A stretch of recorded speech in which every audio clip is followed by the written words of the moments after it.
Hello children, in this video lecture we are going to continue with sonnet number 19 on his blindness, which is the third poem in your book.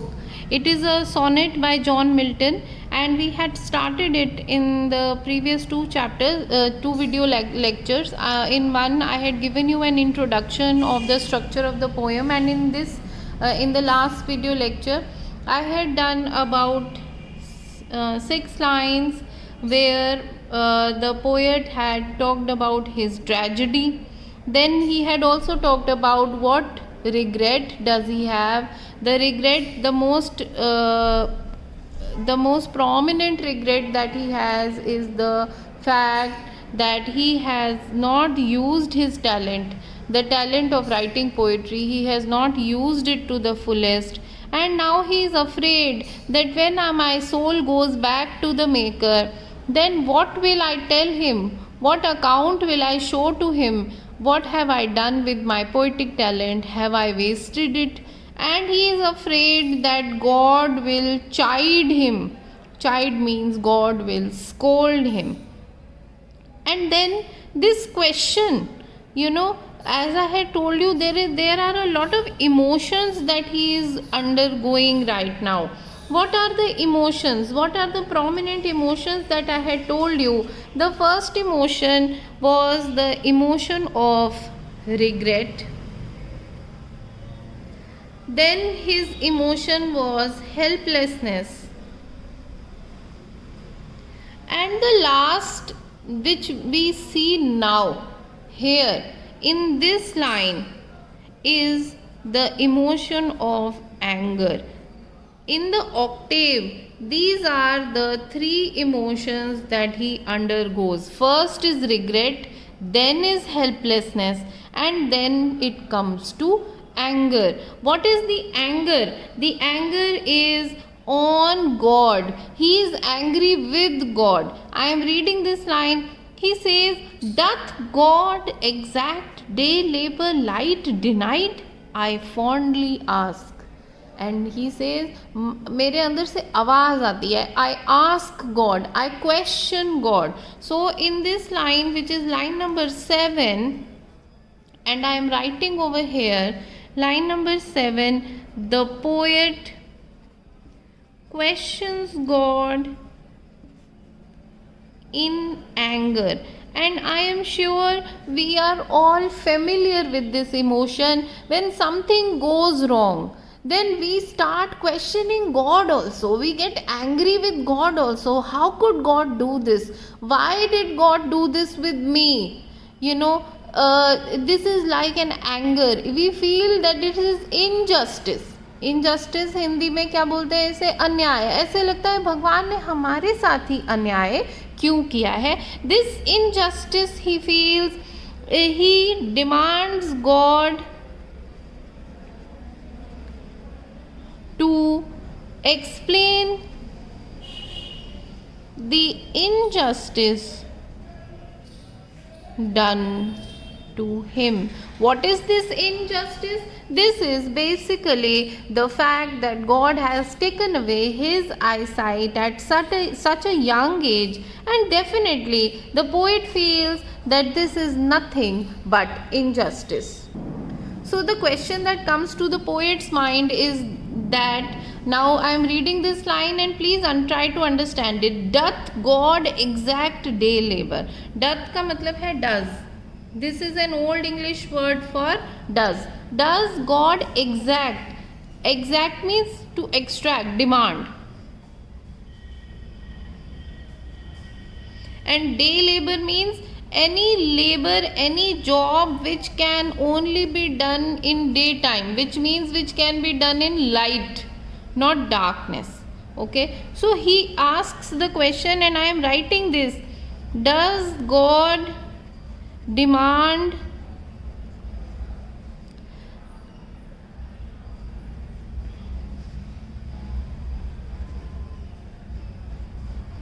the labor of writing poetry from me in the absence of light which he himself has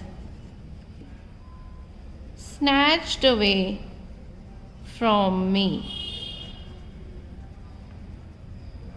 This is the question that comes to his mind. What he is asking God is कि एक तो तुमने मेरी आंखों की रोशनी छीन ली और फिर मुझे कहते हो कि मैं वो काम करूं जो सिर्फ रोशनी में किया जा सकता है, और वो कौन सा काम है?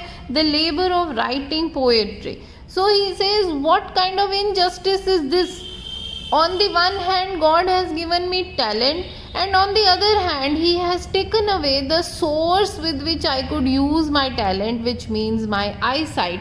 So this is the injustice which he demands that God should explain. And he says, I fondly ask.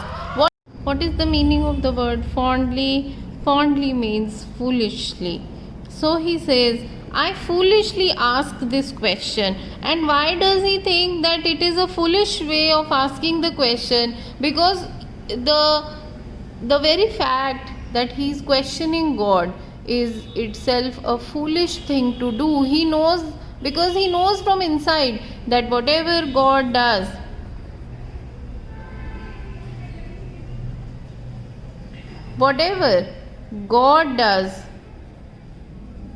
is for good, and man is nobody to question him.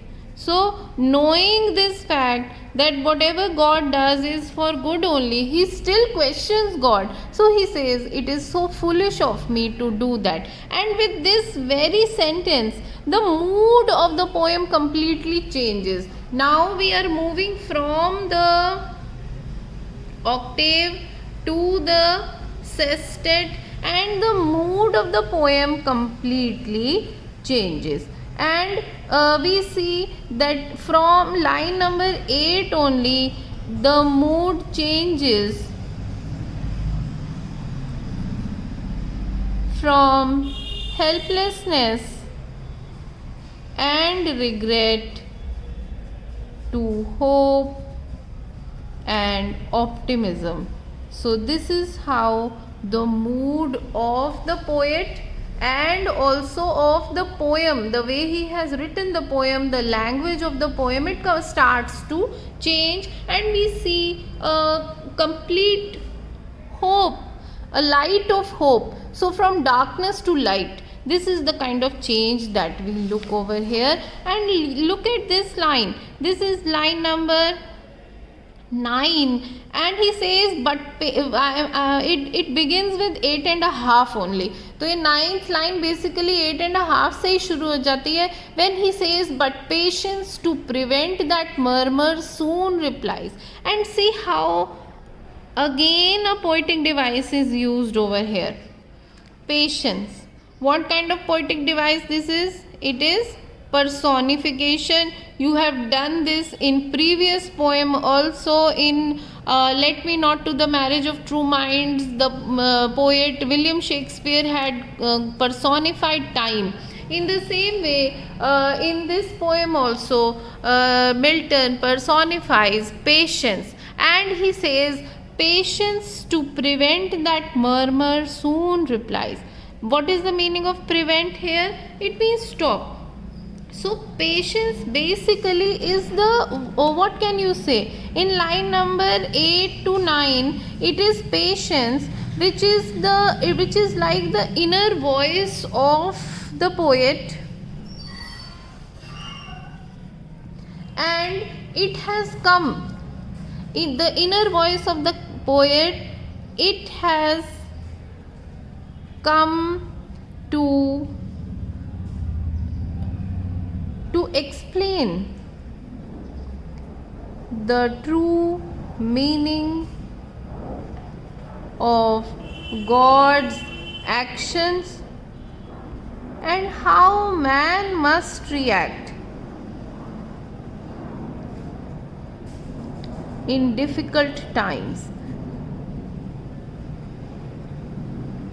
So, in this sense, patience is personified like a You can say a teacher, a guide, a friend, somebody who comes and helps you, comforts you comforts the poet in his difficult time.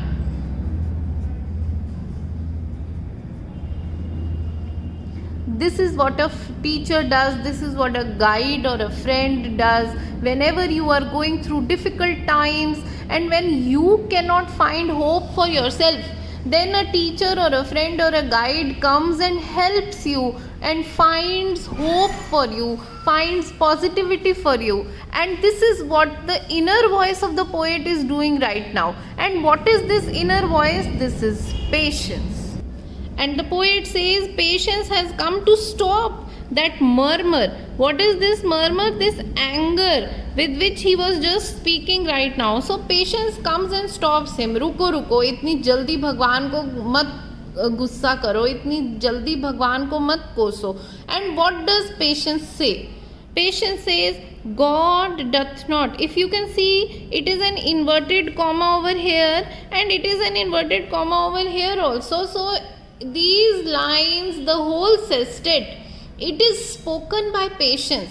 It is spoken by the poet's inner voice. So it is not the poet who is speaking right now. It is the poet's inner voice which is speaking. So the inverted commas continue from here and end where the poem ends. So the patience says, God doth not need. And I am again saying here, doth is the old English word for does. Does not need either man's work or his own gifts.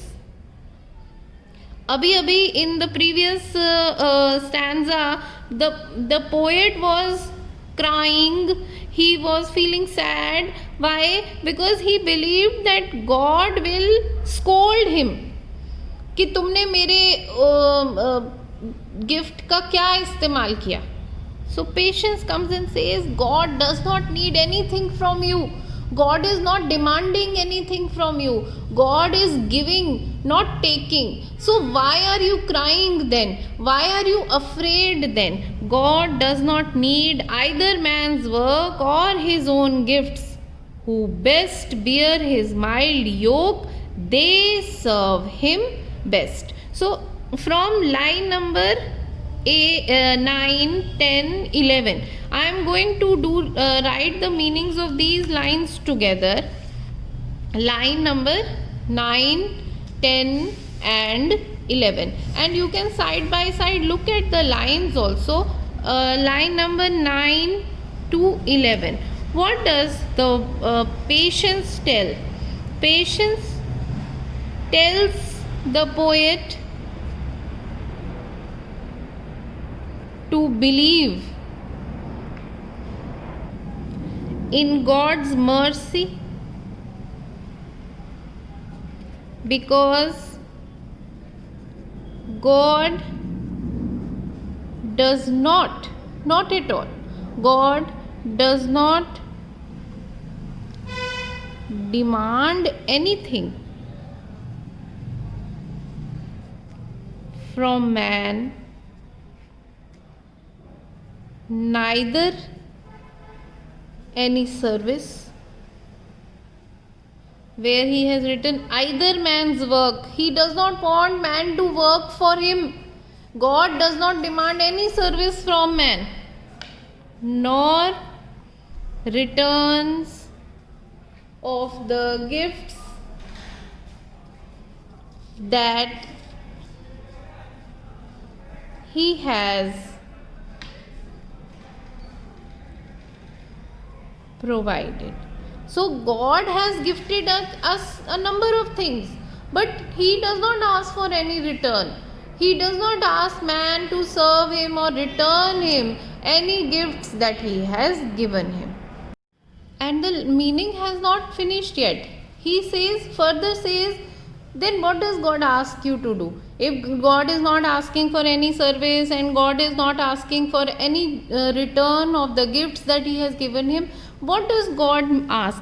God merely asks man to be patient and with patience bear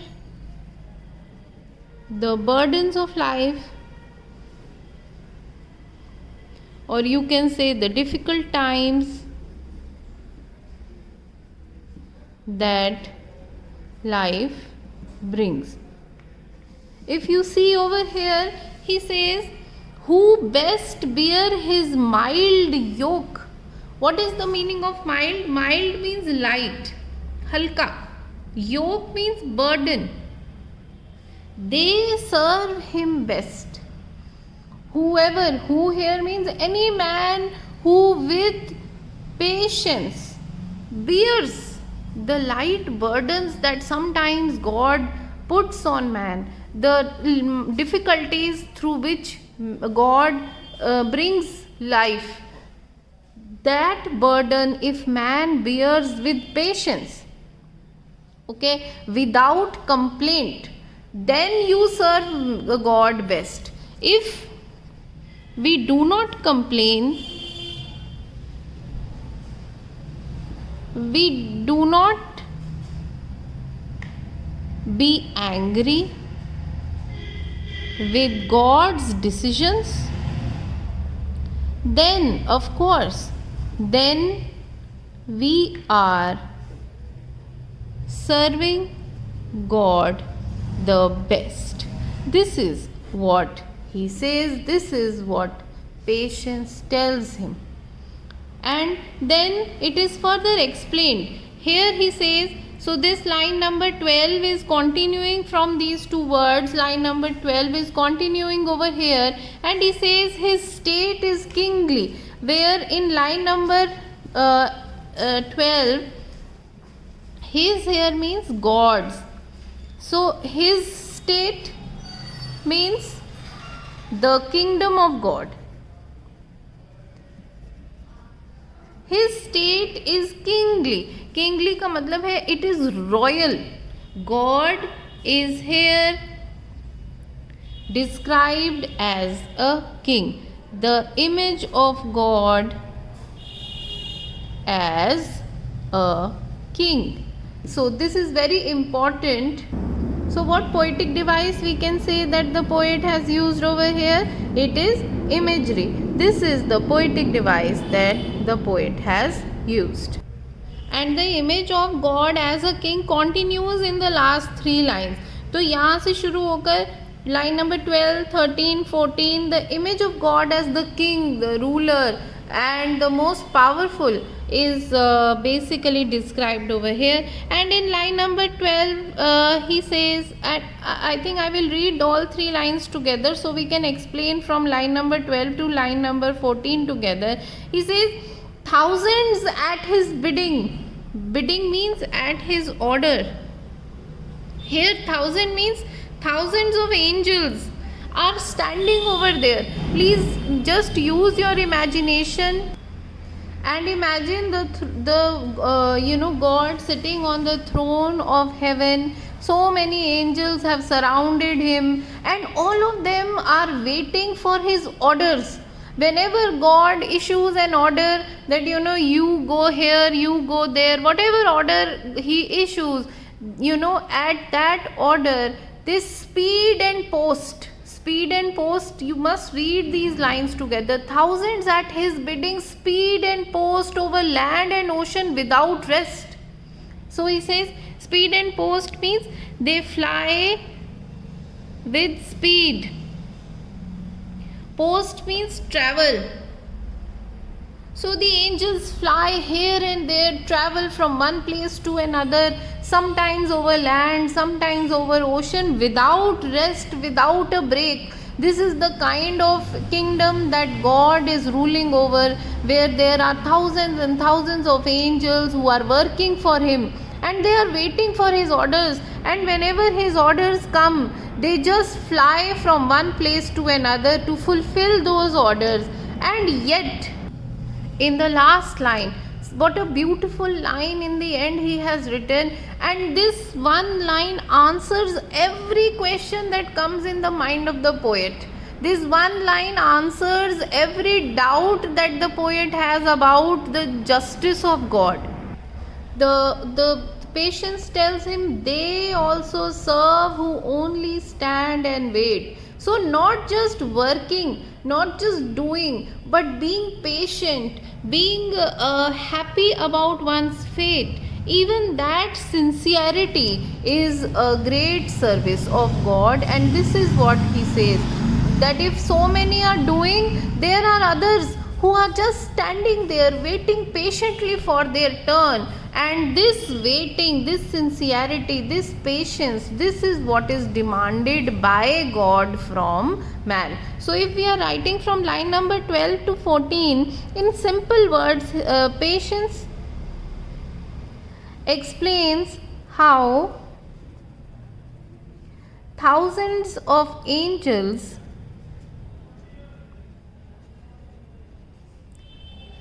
fly with speed over land and ocean to do the bidding of God,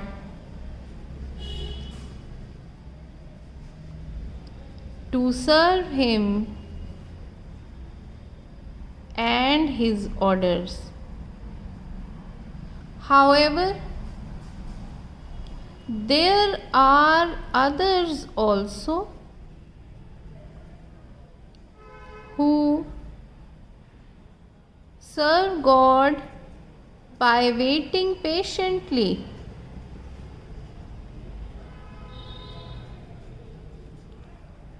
for their turn. So this submission towards God,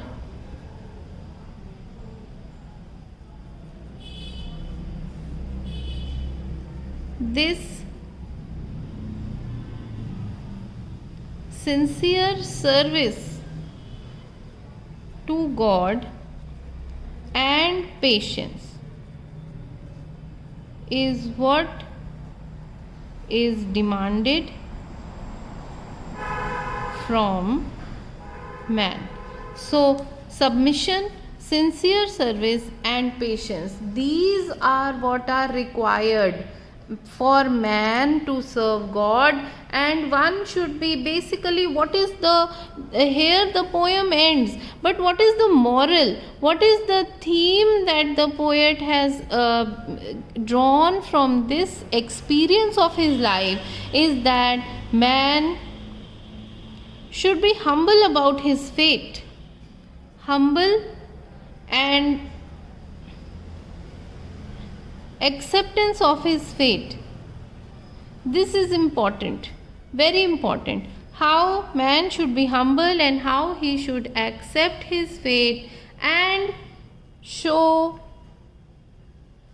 unquestionable devotion towards God. Don't start questioning God on every wrong thing that happens with you. This is the most important thing that he says. And now, if you can give me a few minutes of your time, I would just like to repeat this poem in Hindi, explain it in Hindi. If there is anything you have not understood, maybe this will make it more clear.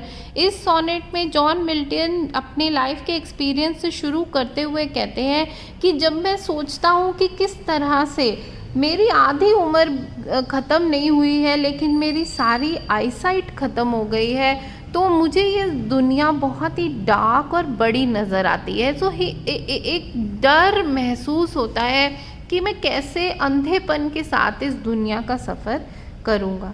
और भी बड़ा दुख उन्हें इस बात का है कि भगवान ने उन्हें एक टैलेंट दिया था, वो टैलेंट तो उनके अंदर अभी भी दबा पड़ा है, अभी भी यूज़लेस पड़ा है, उसे वो एक्सप्लोर ही नहीं कर पाए, यूज़ ही नहीं कर पाए. क्या ये चीज़ मौत के बराबर नहीं है कि भगवान ने उन्हें इतना बड़ा गिफ्ट दिया और वो उसे यूज़ नहीं कर पाए? अब चाहे उन्हें यूज़ करने की इच्छा बहुत ज़्यादा है, उनकी अंतरात्मा तो कहती है कि वो पोएट्री लिखें, लेकिन उनकी आंखें उनका साथ नहीं देती हैं और उन्हें इस बात का डर है कि मैं अपने भगवान की सेवा अब कैसे करूँगा, क्योंकि मैं उनके दिए हुए टैलेंट को तो इस्तेमाल नहीं कर पा रहा हूँ, और जब मैं वापस जाऊँगा तो कहीं भगवान मुझे डांटेंगे तो नहीं। चाइडिंग का मतलब है डांटना, डांटेंगे तो नहीं कि तुमने क्या किया, कुछ भी नहीं किया, मैंने तुम्हें इतना टैलेंट देकर भेजा और तुमने सारा वेस्ट कर दिया। इस बात से वो डरते हैं।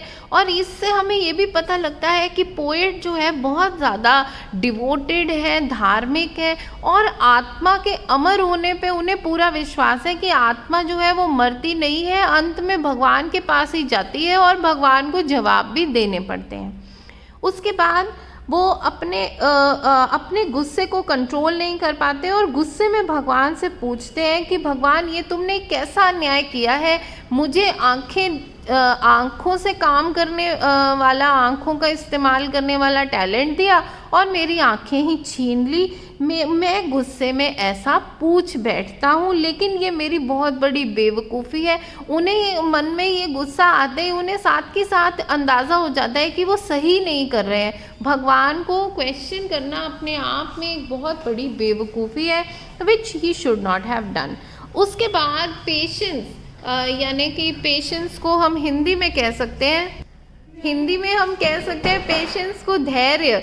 तो धैर्य जो है वो धैर्य एक तरह से उसको पर्सोनिफाई किया जा रहा है। धैर्य उनके टीचर की तरह, दोस्त की तरह, उनकी अंतरात्मा बन के उनके सामने आता है और धैर्य उनसे ये बात कहता है, जैसा कि मैंने आपको समझाया था, this is a poetic device of personification, क्योंकि धैर्य कोई ऐसी चीज़ नहीं है जिसे सिर्फ महसूस ही किया जा सकता है, कि आपके सामने नहीं आ सकती है।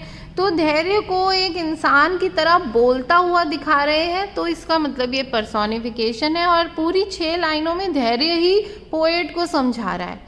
तो धैर्य क्या कह रहा है कि भगवान ने उन्हें कोई भी टैलेंट अपने काम के लिए नहीं दिया। भगवान ने इसलिए नहीं दिया कि तुम भगवान की सेवा में उसे इस्तेमाल करो। भगवान को तुमसे वापस कुछ भी नहीं चाहिए, सिर्फ एक चीज़ कि जो व्यक्ति भगवान के दिए हुए थोड़े बहुत बोझ को, जिंदगी के बोझ को, कठिनाइयों को चुपचाप सह जाए, भगवान से गुस्सा ना करे, क्वेश्चन ना करे, अपनी ह्यूमिलिटी दिखाए, वही व्यक्ति भगवान का सच्चा सेवक है। वो ये भी कहता है कि भगवान तो एक राजा की तरह है, एक ऐसा राजा जिसकी सेवा में बहुत सारे एंजल्स खड़े हैं, जो कि हज़ारों की संख्या में उड़ उड़ कर कभी ज़मीन पर, कभी ओशन पर, यानी हर जगह जाने को तैयार हैं कि भगवान का एक ऑर्डर आए और हम कहीं भी चले जाएं। लेकिन सबसे इम्पॉर्टेंट ये है कि वो भी उतने ही बड़े सेवक हैं जो उड़ उड़ के तो कहीं नहीं जा सकते, लेकिन भगवान की सेवा में कम से कम खड़े तो हैं। चाहे वो कुछ नहीं कर रहे, लेकिन उनकी आत्मा विलिंग तो है। तो ये विलिंगनेस, भगवान के प्रति अपना ये जो डिवोशन है, यही इस पोएट को होप दिलाता है। और मैं आपको ये भी बता दूं that John Milton, even though he had lost his eyesight, his most beautiful poetry was written after he became blind. So eyesight, his blindness did not become a handicap for him. He wrote the most beautiful poetry, the most meaningful poetry, whatever he is remembered for, he has written only after he became blind. So this is the end of our sonnet. I hope you have understood this. Thank you very much.